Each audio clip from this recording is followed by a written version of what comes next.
Star Wars.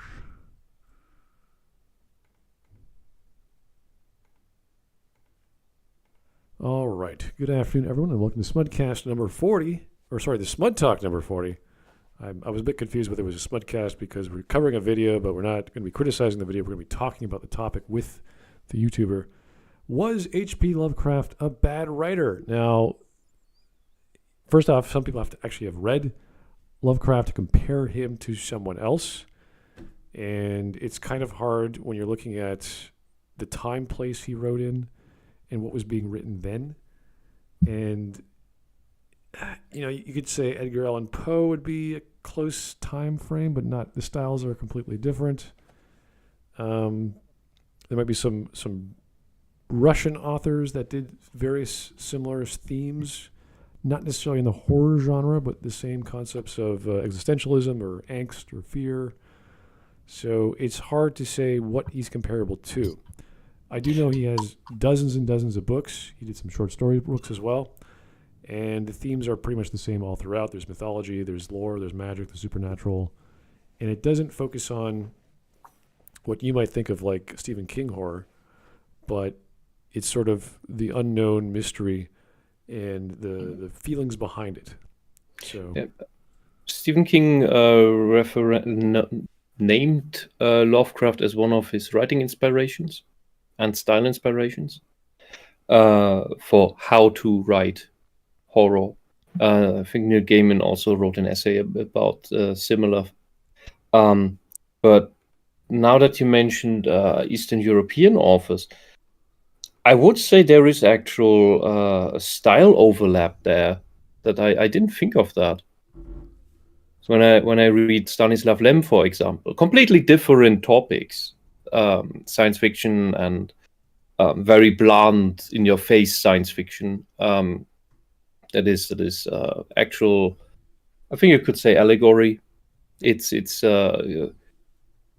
societal critique hidden in shocking to humorous stories.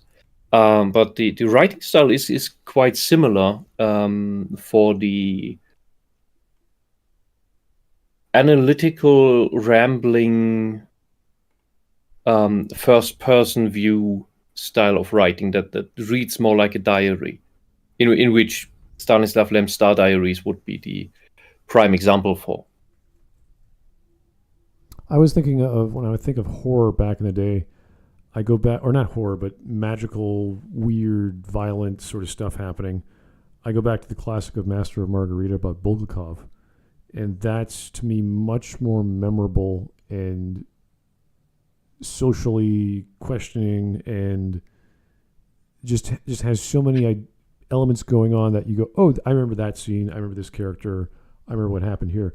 With Lovecraft, it's sort of this giant body of work that some of it's related, some of it's not, and even in his short stories, he didn't connect them all. He just sort of had a theme of fear or being alone, and some of the settings were completely different. And even in the last part of like The King in Yellow, I remember reading, it was a romance. Like the last two stories were romances for whatever reason, even though the first two are all about, you know, being hunted down by a church cult thing and having this weird gravedigger dude who looked like a worm, like all these weird, like this creepy sort of stuff that you wouldn't watch in like a Outer Limits episode, but it has the vibe of that in a short story. So it's hard to say exactly what about his stuff that I would say is great, because I've only read a little bit, but it does make you go, oh, that's a very different way of looking at going into a new place you've never been before. And then you realize, oh, you're being hunted. Oh, it's a cult. And it just sort of like, oh my God. And then that's where the story sort of doesn't evaporate, but just sort of ends, because that's the nature of short stories. You're just like, what's going on? What's he trying to say? How's this going to close up? And then you have like 2 pages left, like, oh, this isn't going to go anywhere. So it's kind of like this pulpy, fast magazine style of writing. And then he has his actual books, which are obviously a bit bigger. Almost like he was originally published in a pulp magazine or something. Yeah, exactly. So you have to like understand that this is made for people on their coffee break or going to bed, and they're like, "Ooh, It's gonna freak me out. And his first short story was The Beast in the Cave, which he wrote at 15 years old. Oh, It really? was published. Yep. Wow. Oh, damn, now I feel inferior. Damn. Lovecraft was a fucking weirdo. Yeah, I mean, He looked like Mark Zuckerberg. he had to research what caves were because he'd never been inside of one. Wow. That is... Again, that's what I mean. He's a fucking weirdo. Like, his autobiography comes down to, oh yeah, he spent most of his fucking life inside of a library. Inside of a library that either his grandfather had made for him and handed down to him, or in the local library. Yeah, I was gonna say Also, lots of abuse. one of. Sounds like... Aside from the abuse, it sounds like a dream come true. Well, I was gonna say the influences were probably Edgar Allan Poe because he was like the founder of those styles of horror and despair and dread, and I guess you could say murder. But he did so many other things that anyone have been during that time would have been influenced by him anyway. So I wouldn't say it's just him, but that's just the bigger name I would think of that you can compare Also, him to. if you wanted to go down the list of why H.P. Lovecraft's writing is great, the one that I see consistently pop up is just from anecdotal evidence, is people going, yeah, this is like some of the most grounded, quote-unquote, take on an unraveling horror show, such as, what's the one with the fish village? Innsmouth? Shadow Innsmouth, thank you. Where Well, the there's horror multiple doesn't... ones. Hmm? There's Innsmouth, and then there's Dagon. Yeah, Innsmouth. Oh, like, the story doesn't really start with the horror show until a crazy fisherman just talks about how the entire city fell to the influences of the fish people. And he just goes more, like, he grows more and more rapid and uncontrolled until he tells the point of view character to go away. And then his body is found, like, mutilated on the beach somewhere, like, a week later. It's like it's kind of like it'd be like if you were in the position of having been related to the Clinton family and your associates start disappearing. You suddenly become more scaly and evil. But you get what I mean. It's like it's a very down to earth perspective on a lot of the horror elements that show up when he's not going like balls to the walls insane. Like even with Dagon, in Dagon, the whole point of Dagon is that the guy witnessed something insane, something nobody believed. And even when he's writing it, he is implied to be imagining something is coming up the staircase. And then he decides to throw himself out the window. Mm-hmm. Maybe a modern example would be, imagine if Men in Black was real, but they don't have the flashlights for wiping your memory. That's another great example. I'm very curious as to where this video is going to go, because there's going to have to be made a case for why he is not good. Yeah, it's either going to be the content or the style. So the prose, his vocabulary, how he formulated paragraphs, could be the plots. It could be all sorts of things that we can criticize. Maybe the use of language. There's all kinds of ways to do it. So same with translations from Russian or German. All these other authors that do good stuff. It's like, oh, well, I read this from the original translation. It wasn't as good, or it was translated from another language. So it depends on how you get it, what you got out of it, what your teacher got out of it. Because if you have a bad teacher, it doesn't explain some of this stuff, because a lot of it is very subtle. And once you understand that's how horror works in literary stories, or books rather, that you say, oh, you have to be careful, you have to be slow. And then when you do it in such a fast, quick way, like a short story, you don't have much space, and the next story is unrelated, you're like, whoa, how can you tell an effective story where the themes and the ideas and content are different and still have it connect or still have it work? And that's where I was confused, because you jump from someone chasing you down to some creepy coffin guy it looks like a worm in a cemetery, and then the last few parts are this romantic dark interlude, and you're just like, whoa, what? So I can understand my confusion in saying he's not a focused writer, but that's the nature of short stories, anthologies anyway. They're not supposed to be connected. They can be. There could be a motif running throughout them. There could be themes. Like Gaiman does that a lot. He always has mythology or religion or gods throughout all of his stories, even though they're not related. So that's just whenever you read any author, they have this common thing they're doing. So to say he's bad, though, I don't know. That would take a little bit more effort. So you have to know what you're talking about. Anyway, let's get going. Here's God004. Thank you, sir. Part of what made Lovecraft work so unique at the time was it contained fear and skepticism of the beyond, tech advancement, during an age of optimism. I'm trying to think, because he always liked the ideas of cities or villages or peoples falling apart. Like this idea that there's a town or a city or a family and something's wrong. And he wants to tell the story of what is that problem within the family or the group or the town. And it's creepy, and it's weird, and it's hard to grasp. Oh yes, but the very beginning of Call of Cthulhu starts with exactly what Gore is talking about, with musing about the limitations of human consciousness, the human mind, to comprehend how little we know of the vastness of the universe, and that it remains dark to us, and that if we learn too much about it, it will drive us mad and rather flee into a new dark age.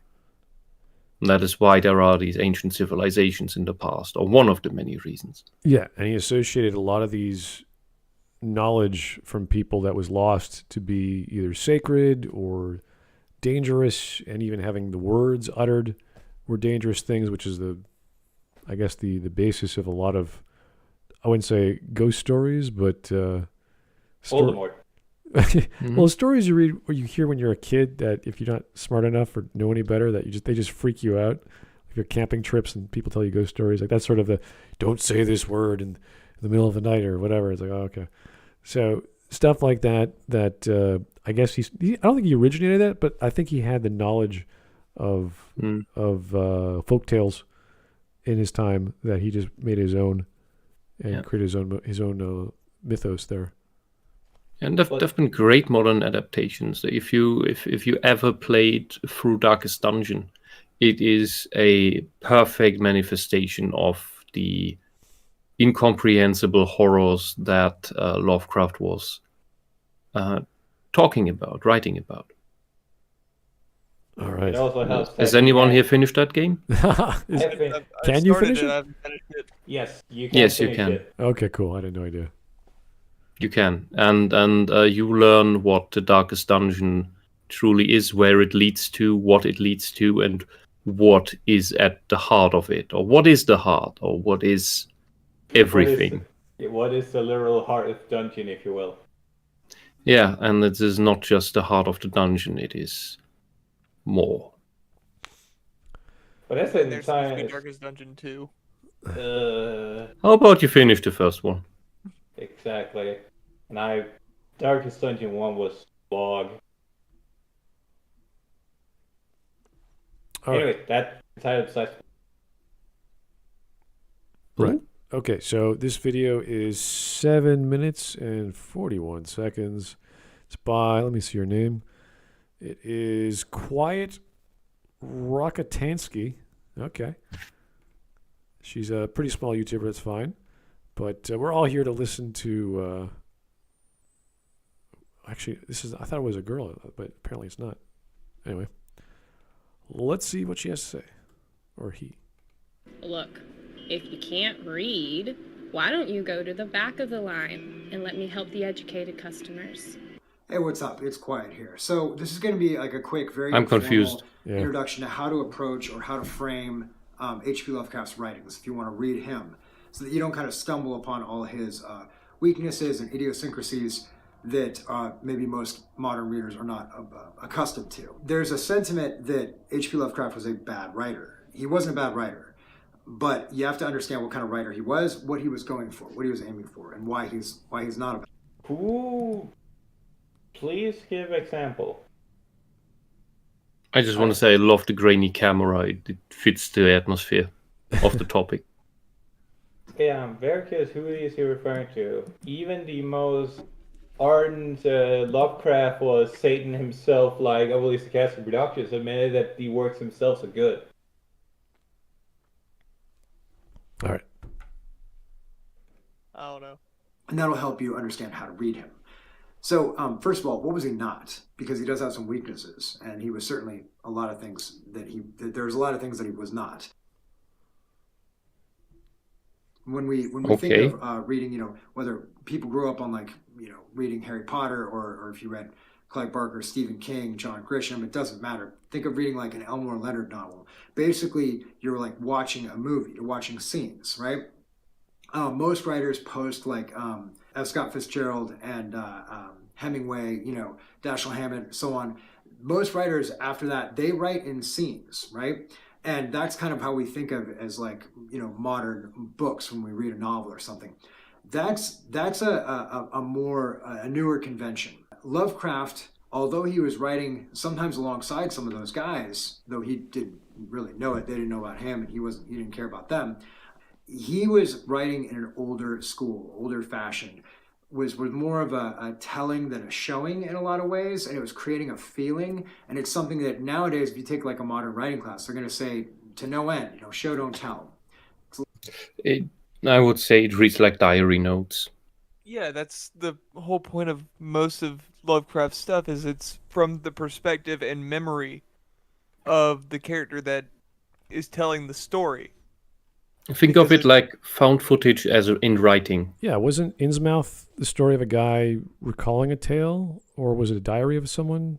Mm-hmm. Yeah, It was the diary. Yeah, And same with Beast in the Cave. Beast in the Cave was a recollection of this cave experience that the main character went through with a guide through a cave in Kentucky called Mammoth Cave, and the horror that he saw there. right. And this is a difference between the first person and the third person, whereas the third person we usually associate with scenes because we're describing the scene to the audience without having a limited view. We're just looking at it as a whole. Whereas if you read Lovecraft or Poe or Wells or any of these guys, they were just writing in their imagination, but they wanted to keep it personal. They wanted to say, okay, this is my perspective. Yeah. So Murakami writes in first person sometimes. Yeah. It's the ones I've read are. Yeah, he's up there. I mean, it depends. Like, I don't like it when writers jump too many times from between perspectives because it confuses. Like, oh, now I'm from this singular view. And they have to figure out who's actually telling the narration at that point. And then if it doesn't tell me, I'm lost for the next few pages until someone says someone's name. And that's the problem with a lot of these writers. They just do whatever they want. You're like, who are you? What's going on? What's the perspective? Where am I now? And that's kind of the basics you get when I guess this guy's talking about scene writing, which is interesting because I've never thought of it that way. When you talk about writing, you just say, what do I want to say to the audience? How do I want them to think? How do I want them to feel? And you don't think in terms of scene, you think in terms of what's the perspective? How much data do I have and how am I showing it and how am I telling it? Not always showing, not always telling, but it depends on how you want to do it. So I get what he's saying. It's just a weird way of describing what those writers were like. I wouldn't even say it's accurate. Like, from the time he was writing, the whole idea of, scene writing, it's like a new invention. No, it isn't. Yeah, I know. It absolutely isn't. Like, have you guys read The Odyssey? Yeah, that's pretty much. Yeah. This event happens for a few months. We're going to talk about it, and then another event. Now we're at sea, and then we're stuck on an island, and oh, there's a woman. Then we're getting to a. Yeah, fi- that, I can up that. Inuma Ilish. Yeah, well, that's a bit disconnected. Yeah, but Yeah. the Epic of Gilgamesh is written in scenes. Yeah, I know. yeah, my point is that the entire thing is written like a play, and Mhm. what Lovecraft is, he's very eccentric with his prose. Yeah. If you read anything from around the same period, like the one that comes to my mind was reading a Danish short story about a guy that visits a family that he hasn't seen in a while, and they're having an estranged marriage that results in a murder. And he's basically recounting his experience, not realize, or basically going back through the experience, realizing, oh, he missed the signs before it was too late. And that's written not too dissimilar to what Lovecraft writes. Like using very archaic prose and some such, and abstract language. Because he's old. I'm just surprised he doesn't first. Maybe he does it later, but that from the get-go he doesn't explain just the difference between first person and third person writing. I don't know what terms you use in English. It's first and third. Cool. All right. A little different with Lovecraft, what he was aiming for. So think more along the lines of like Mary Shelley or Poe and so on. Think about what H.P. Lovecraft was doing in his life, how he spoke to people. He was a man of correspondence. He wrote more letters than he wrote anything, by like 100-fold. He was an avid and wildly prolific letter writer. He didn't talk. He didn't hang out and chill out in the car on like road trips and just have all kinds of conversations, or hang out at the diner and have conversations. No, this guy wrote long letters and then received long letters. And so his idea of conversation was like an extended monologue between two people. Right? Basically like an So artist. he didn't understand how to write dialogue. Yeah, And like his Yeah, wife after his passing even said that getting him to even hold a conversation longer than a couple minutes was hard enough, but he was able to write to her constantly. Definite sign of autism. And I will completely agree. Cannot write dialogue, like straight dialogue, to save his skin. However, his monologues and how they devolve is some of the best I have seen in the industry, flat out. Such as the Shadow in Smoke with the fisherman, as I recounted earlier, just slowly melting down, realizing that he's being spied on, and then ending up dead, is something you don't see almost anywhere else, because it's written by someone that can actually hold a back and forth himself. Mm-hmm. Yeah, so the concept of being paranoid or someone constantly watching you seems pretty natural when you don't have the capability of understanding that, no, you're just seeing things. There's nothing actually there. Yeah, and you would rather not talk to somebody and rather just be inside. It's like it's authentic or something, yeah.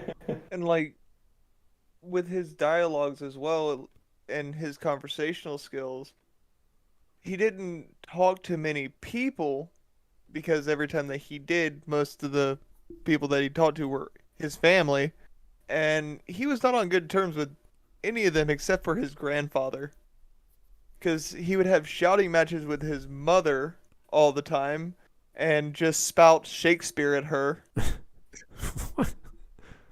Yeah. What? Yeah, he would recite Shakespeare to her during arguments. Interesting. I'm starting to like the man more and more. His aunt, who is the owner of his cat, and named the cat, hated his wife because she was Jewish, and so he would not converse with her whatsoever, and she forced him to stay in the family home and divorce his wife. Oh wow, that's Yeah, evil. like the few people that he did converse with were other small fledgling writers and his wife from time to time, but again, mostly letters.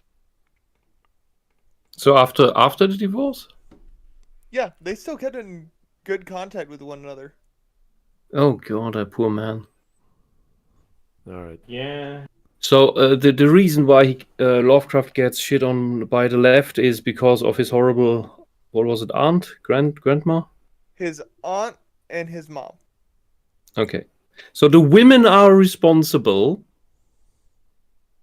for Lovecraft getting hate from the left. The great. Well, let's not Women most affected. delve too much into his personal life. I think that's Yeah. It's just a wonderful irony. It built on why he wrote the way that he did. yeah. Hmm. Yeah, but it's not really relevant for why his poor dialogue. Yeah, it's just a wonderful irony that I didn't know about. All right. Good enough. Let's go. What did he know how to do? What was he good at? Well, let's see. He was really good at building like a mythos, right? So he got that largely from maybe like Lord Dunsany, and he also got it from, and I'm forgetting the guy's name, but the fella who wrote The King in Yellow. He also got a lot from a guy named Arthur Machen, who's a really cool writer. Again, these guys are like sort of the forerunners of what they called weird fiction. Oh, okay. Old English. When it comes to H.P. Lovecraft, he actually took it farther. He did better than those guys. But you know, some of these guys, like for instance, Lord Dunsany, he was building.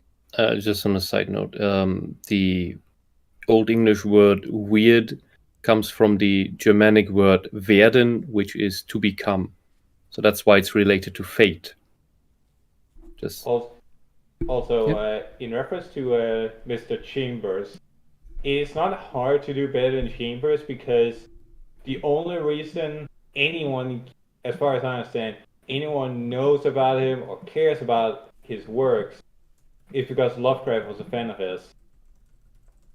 He wrote one anthology, which was The King in Yellow, and for 3 of those, like 7 stories, it's related to the actual King in Yellow.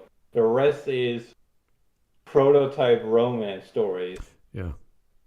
Huh.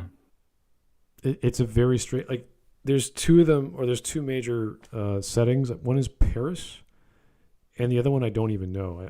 I'm guessing it's this generic American location. I assume Victorian England. Yeah, well, the way that they talk and the way they act is like everyone's just like scared.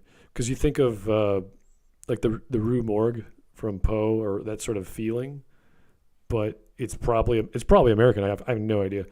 But that's the thing. Like, it just sort of goes its own way, and then the last 2 stories are romance, and you're just like, that's like, it's so strange. Like, I don't know what the main throughput or the through line through all of these stories was. It was like, you sit there like, okay, these are interesting stories in and of themselves, but they feel like there's something bigger is happening, and it just stops and he goes on to the next one. It's like he's what's that Michelangelo, what he did? He had all these sculptures that were unfinished, and he sort of started carving them, and here's like a hand, but he never managed to do the forearm. He just kept doing the fingers, like details, and then he stopped. You see this big block of marble just sitting there. So it feels like that. I remember seeing an ancient-ass video that might have been deleted by now, where a guy reviewed the book, and he was like, it reads like the author, Chambers, wrote like down a dream he had about a really cool idea for a deadly like theater play, and then got bored of the idea and wanted to write romance, and then published it to get some pocket money. All right. Like, as you mentioned, it does feel incomplete. Yeah, they're interesting ideas, and these are the styles of writing I like because you get a taste and a wide variety of content from an author. And I don't know exactly what, like, that's the thing. Like, usually you want a vibe, you want a theme, you want a motif, you want something that's like, okay, this is about X. And yeah, it has this dark, sort of mysterious, creepy vibe, but that's just like a genre. That's just like in general. That's saying Gaiman likes writing about mythos or old stories about gods. It's like, yeah, that's as good as it gets. With these stories, it's just this genre is now horror. Now it's slice of life. Now it's a mystery, and then the last two are romance. You're just like, interesting. It felt like he was like writing these, and then waking up the next morning going, I'm going to write about this now. And you're like, okay. So yeah, I know it is a difficult read in terms of what is the message. But there's nothing wrong with an author releasing whatever the heck he wants and saying whatever he wants. Absolutely not. Okay.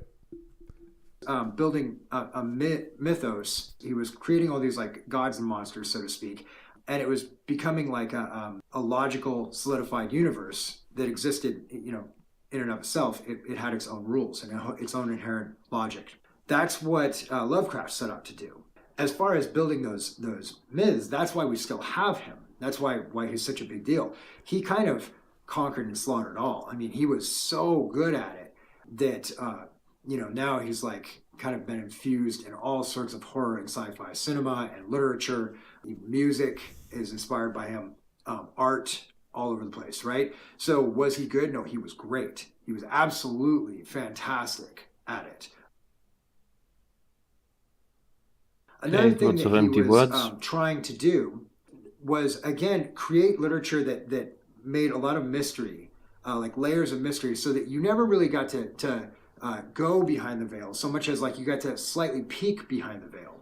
The way that he would do this is by having a narrator who has done some research on some other narrators. So maybe this narrator was in contact with that narrator who knew about this other stuff, and even that was mysterious, right? So you don't ever really get any real solid looks at things. So you're essentially an occult investigator reading occult investigations. So he creates the effect of you being an investigator. That is. He's why is he using so many words just to describe that it's first-person stories? I don't know it.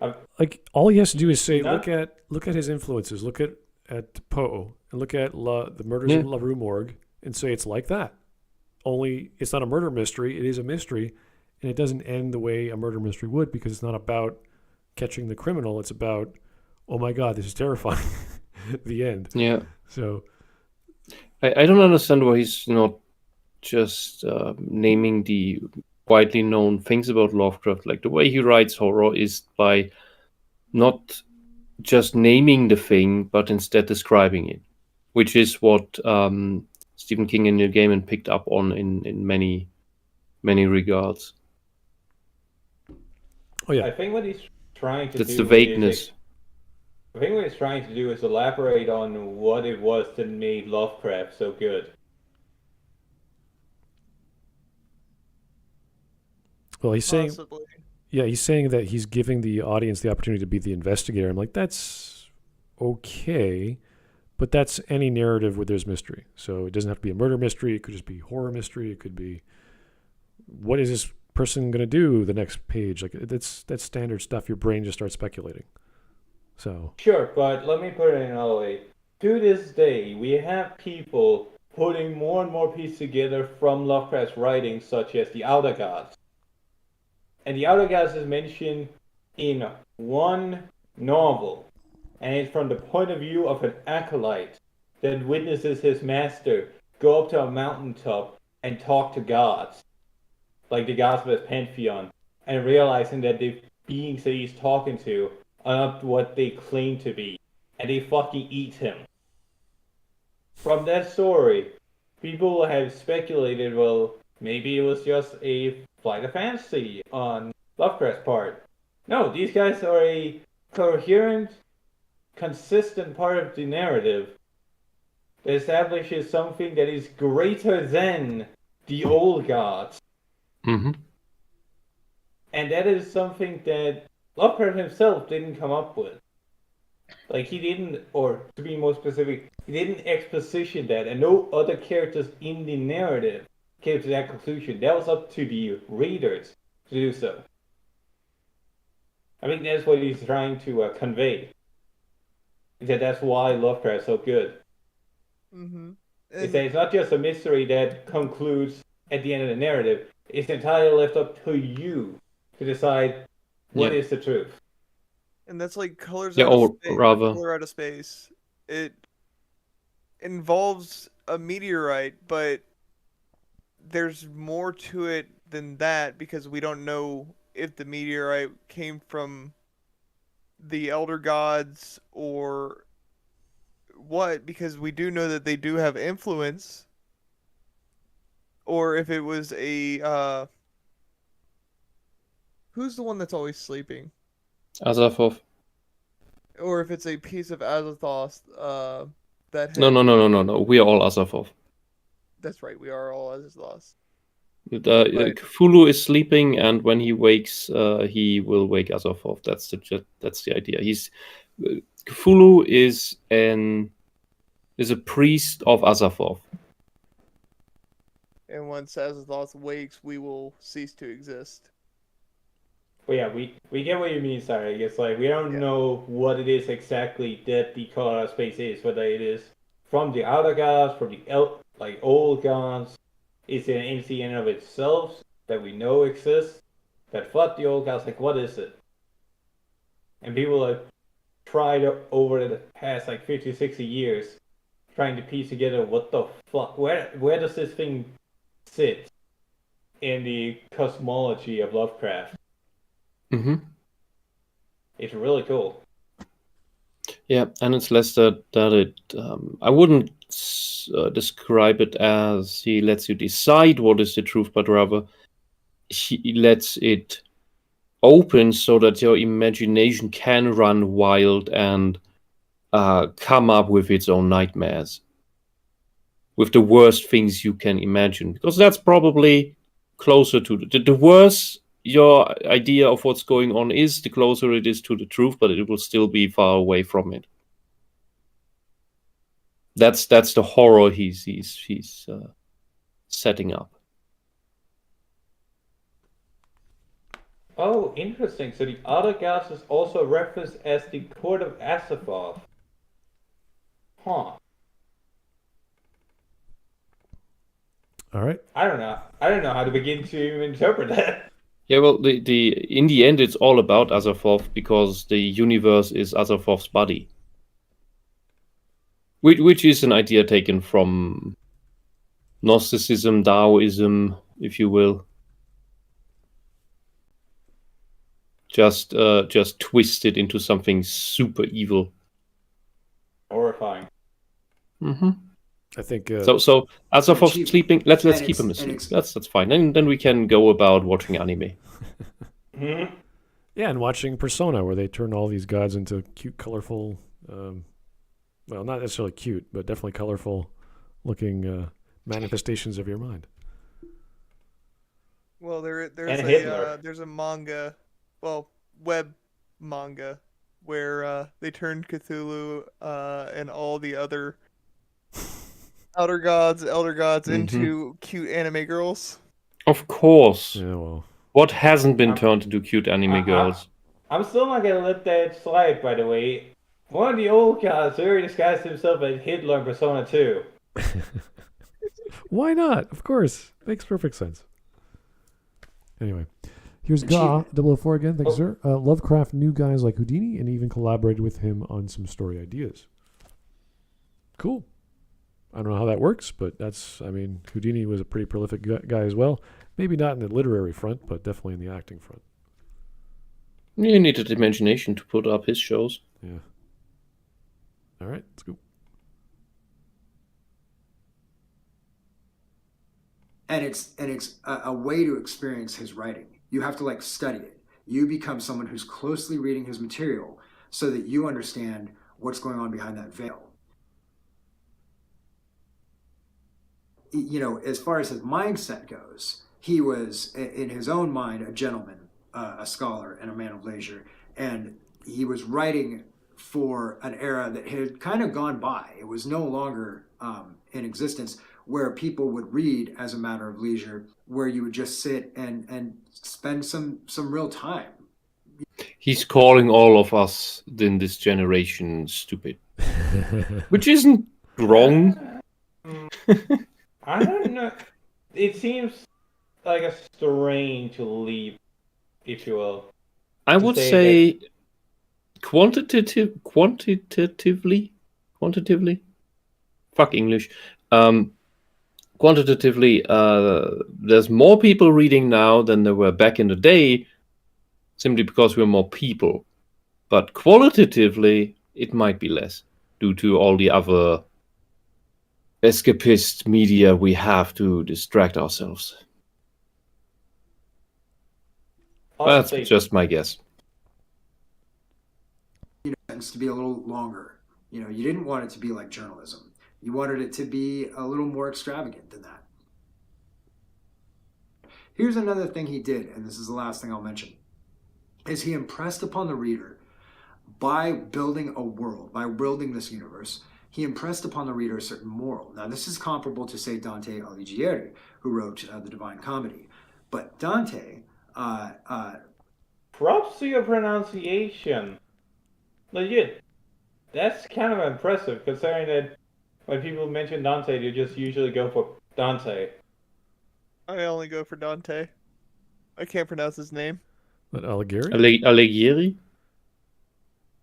Yeah. Not a big deal. Yeah. No, it isn't, but when people mention it, they usually go, oh yeah, Dante, who wrote Dante's Inferno. Yeah, but that's... Everyone's like, oh, you don't know how to pronounce this word. It's like, okay, fine. Let alone. That's an easy name. Italian names are easy. It's not French, where you have like 15 Cthulhu letters that are not pronounced because we don't have the appendages in our faces to do that. It isn't just French. It's Cthulhu babble. Impressed a Catholic moral upon the reader, right? That was his vision of the universe, and he had his own particular vision of it. It didn't necessarily line up with the Pope's, but with Lovecraft, his moral that he was impressing upon the world was an amoral universe. His moral was amoral. There was no moral. Like, there was no morality. There was no reason. There was no goodness. There was nothing. We were just these biological finite tubes that ate and shat and slept and then sometimes got a peek behind the veil and lost our minds. There's something really amazing about that as a consistent message that always comes across in his stories. And it largely ties back into him being in love with the cosmos and the stars, being an amateur astronomer. If you ever look out into the universe and just actually think about it for a minute, take an astronomy class, read an astronomy book, or whatever, you'll understand that there's something really to that, how small we are and how our minds can just be crushed by contemplating the hugeness of it all. So that's one other thing he gave to us. Anyway, that's a you problem. Good luck with that. If you ever want to read them, do, but have the proper mindset when you're doing it. Listen, I have an aunt that can't read, and it... Okay. What? That was it. Very odd. That was a very odd point to end on. Very quick explanation of what makes Lovecraft good, or what makes him a good writer. I'd say it was barely superficial. Well, you knew what he was talking about. It was just very quick. Like, he could have gone on for another hour, I'm sure, but it's like, dude, just give me the actual reason why, and then elucidate on the details if you want. But I think even for a summary, it was weak and not to the point. I would like some references to his works specifically. Yeah, like people mention Cold Air, and that's because people just know it as the story that Lovecraft wrote whenever he found out that air conditioning was a thing and was skeptical of it.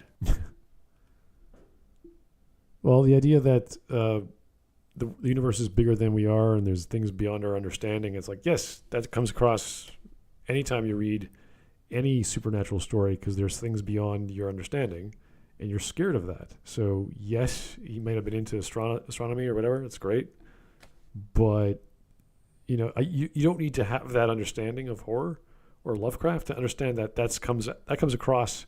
If you read any fantasy, you read any mythos where there's magical beings and gods and this and that, his version of that was the idea of being terrified to the point where even uttering a name would drive you insane. That's how big a deal it was to him. So there are things that are real that we just cannot perceive, and if we try to investigate that, it'll drive us crazy, and we end up killing ourselves or getting eaten by versions and versions of the thing that you're trying to investigate. Or you get locked into an asylum. Because you can't control yourself. Yeah. So other stuff that you would transform into some other creature, of course. But yeah, this is classic horror stuff. This is where we get it from. He was the one who focused primarily on those kinds of stories, whereas Poe just did a bunch of stuff, which was, I wouldn't say specifically fantasy, but it had a lot of fantastical elements because he was more poetic than he was prose at certain times.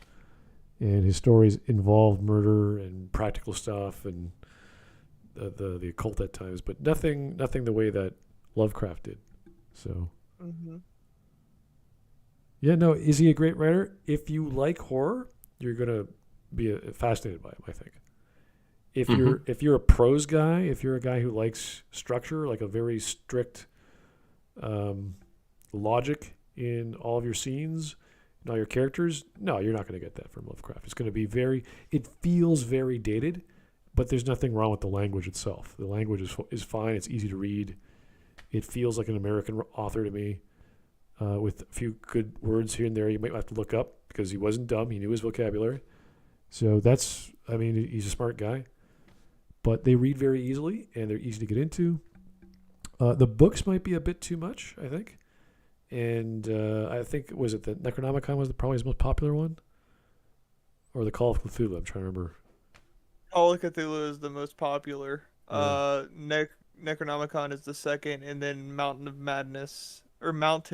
Madness is the third. Yeah. Yeah, no, if you want to learn about the horror genre, I would say he's probably the best guy to start with.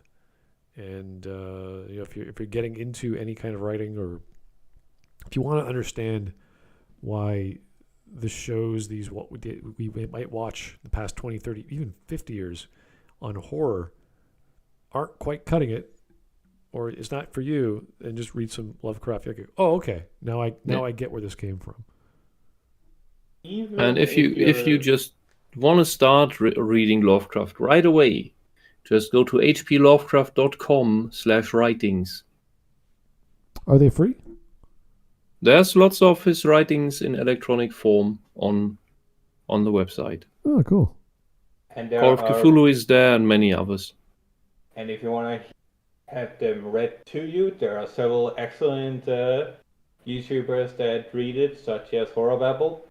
Speaking of, it is not just horror that, at least my mind, makes H.P. Lovecraft special. Is also his sense of wonder about the cosmos that we see in such as the I think it's the exploration of Unknown Kadath and the White Ship, where the idea is basically the dreamscape and exploring this unknown space that only appears like once in a lifetime or when you sleep. There's all these fantastical places you can go, but if you stay there, you're fucked. That being the moral of the White Ship specifically. All right. Well, that was fine. Nice, easy video to go through. I don't have much to say. This is sort of like a go experience it for yourself sort of deal, because there's so much nuance, and it's like saying go experience being excited. It's like, well, jump out of a plane. You just got to do it. I mean, you sign up, you get your instructions, you get the flight up, and you jump out, and you'll experience all this adrenaline and fear and excitement. There you go. And that's, you have to do yourself. Same with horror. Same with reading murder mystery. Same with reading any genre. If you've never experienced it, it's kind of like describing a feeling you've never heard of before. It's not going to work. So I would recommend it. I would recommend reading anything by Lovecraft to see whether or not you even enjoy it. And you might not. Like there's nothing wrong with not enjoying Lovecraft. It's not for you. That's totally cool. So I want people to be aware of where things come from, so we understand why they're good or bad, because we have the examples of greatness, or at least the origins of things, which people interpolate and invent their own ideas. So hopefully in a book format, and then you could understand that from maybe a TV show like American Horror Story or fairy tales, or I don't know. I wouldn't recommend any movies really that are inspired. Like I just saw his video, or I saw his link to the video about movies inspired by Lovecraft. I'm like, I don't know. I don't think those are going to work very well. Color Out of Space with Nick Cage is actually a really good one. Oh, yeah. I've been meaning to watch that one. That ironically looks good. Is that the black and white one? No, it's not. But it follows the story fairly well in a modern setting, and there was supposed to be a trilogy of Lovecraft stories from the studio, but that stopped fairly quickly. Just because It's better than the female Ghostbusters Color Out of Space thing. I forgot the name of that movie. I don't know. Extinction? Yes. I think so. Extinction is such a waste of time. Oh. But yeah, the Nick Cage Color Out of Space is actually a really good adaptation of Lovecraft. All right, guys. Well, I'm good to go. You guys done with your explanations and feelings on whether Lovecraft is a decent enough writer to read? Yeah, I think I've shielded enough on the guy. Yeah. It's like go. It's like talking about Gaiman. He's a classic already. His books are good. Go check him out. If you don't like him, that's totally cool. Not everyone does. Same with Lovecraft. Same with Ellison. Same with all these greats. Feelings. Yeah. We have stream memes now. Oh, we do. Isn't that nice? Let's check him out. Da-da-da. What do we have here? Okay. This was from the 4th, so I'm going to fast forward here. Lord of War. Oh, no. March 5th. Okay. There we go. Lego Lovecraft, left to right, Dagon, Haster, Nyarlathotep. Yeah, I can't. Nyarlathotep. Thank you. Cthulhu. There you go. Wow, those are really good. I gotta say, whatever Lego collection you got there, that is amazing. Like those are really. Is there any Lego you don't have? Those are either custom or you just have them all. Wow. I think there's a Lovecraft set for Lego. Wow. That's awesome. Oh, jeez. When you are told to go to Athens to fight a guy named Deimos, when you are told to go to, oh dear, to fight a guy named whatever that means. Don't even try to read that. No, I told you the game should be called Norse Nonsense. Yeah. Cthulhu's son, Gatanothor. Okay. Who was the mother? Probably a worshipper. Oh dear. Having your eyes beneath your mouth is so stupid. Typical Lovecraft god. Yeah. That's one way of putting it. That looks that looks like a variant of Nyarlathotep. Could be something related. Cthulhu? I don't know how this is anything to do with. No, that is certainly not Cthulhu. That's from the manga nonsense. The waifu. Oh, it's waifu Cthulhu. The cute. Okay, yeah. Okay, Cthulhu is the sun, more or less. Fair enough. Yeah, imagine our sun being an eldritch god. An anime. That hates us. All right. Well, thanks guys for listening. That was a quick video, but we do like talking about the greats, and I think H.P. Lovecraft is definitely something that I've enjoyed over the years. It's been a while since I've touched his stuff, so maybe I should pick up one of his books lately and see how it's properly done. But thanks for listening. Thanks for the recommendation. Keep the voting coming and the suggestions coming. And we will talk to you guys later. Have yourself a good Sunday. Yeah. Have a good Have a evening. good night.